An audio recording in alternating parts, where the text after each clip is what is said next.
New tonight, a big show of support for a Houston Methodist nurse who spearheaded a legal fight against mandatory COVID vaccines. Today was the deadline for holdout employees to get the vaccine or lose their jobs. But employees who refuse to get the shot are also refusing to give up their fight. Marcelino Benito shows us what happened tonight and what happens next. Marcelino.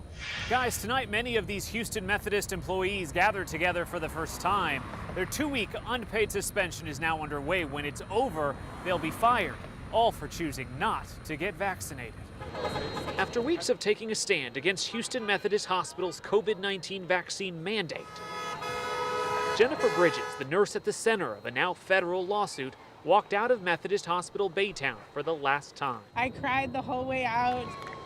Waiting for her was a crowd of supporters and dozens of nurses who are losing their jobs too for declining to roll up their sleeves for the vaccine. I kind of felt betrayed a little bit. Many of these men and women spent the last year and a half treating COVID-19 patients. I work in the ER, so it was crazy during the whole COVID pandemic, and it's like we were short-staffed, over capacity with patients. Like, it was just a lot, and then it's like for them to kind of do this to us, kind of like a slap in the face, or that's how I felt. Today was the deadline to get vaccinated, and Houston Methodist CEO Dr. Mark Boom says 99% of employees are immunized. He added, it's unfortunate that today's milestone of Houston Methodist becoming the safest hospital system in the country is being overshadowed by a few disgruntled employees. It just seems cruel. Nurses now facing unemployment say they didn't deserve to be treated this way. They need to give people choices. They can't force things upon people that they're not comfortable with. And tonight they tell us there are no regrets, and their fight is just beginning. If I have to eat ramen noodles for a month or two, I'm okay with that,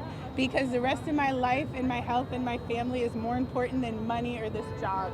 Bridges tells us dozens more nurses are expected to join her lawsuit in the coming days. Lawyers are expected to file their briefings with a federal judge later this week. Requ, back to you. And Jennifer Bridges says she's going to take this all the way to the Supreme Court if she has to. Of course, we're going to stay on top of this. Thank you, Marcelino.